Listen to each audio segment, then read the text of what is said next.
Part 3, the London Conference, December 6th to 24th, 1866.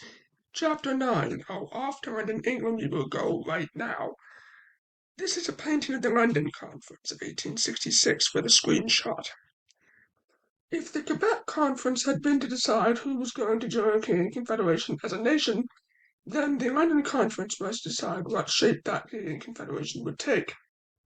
It basically laid down the British North America Act, or as it is also called, the Canadian Constitution Act of 1867. In spite of having some help from Dr. Sir Charles Tupper, Alexander Galt, and George Brown, as well as George Tincoche, Sir John A. Macdonald wrote the entire British North America Act by hand on his own in his hotel room. He only ever bothered to consult the others on various different parts of it. The 4 different colonies who made up British North America were to become part of the Union of Canada that the Fathers of Confederation hoped to build. The delegation from Nova Scotia consisted of Dr. Charles Tupper, Dr. Adams George Archibald, William Alexander Henry, Jonathan Macaulay, as well as John Ritchie.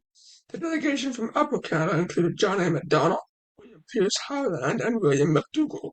The delegation from Lower Canada consisted of Alexander George Galt, George Tincoche, and also Hector Louis Deaconville.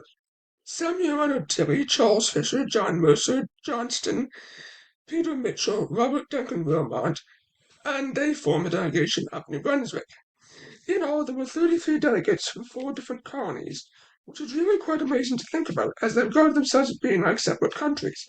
Indeed, they would not really think of themselves as being one nation until during and particularly after the First World War, about 50 years later. As Sir John A. Macdonald said at the end of the Quebec Conference, we want to explore the possibility of creating a federal union under the Crown of Great Britain. But in any case, delegates from Upper and Lower Canada, New Brunswick, Nova Scotia, simply wanted British parliamentary approval of their dream of confederation for a new nation called the Union of Canada. Although Sir Samuel Tilley and also John A. Macdonald, this would have seemed awfully remote during the London Conference in England. During the Quebec Conference, it had been Samuel Tilley who suggested the title of Dominion of Canada. One morning during his daily prayers and Bible reading, he read the following from the King James Old Testament, Psalm 72:8, or He shall have dominion from the river to the end of the earth, and from sea to sea as well.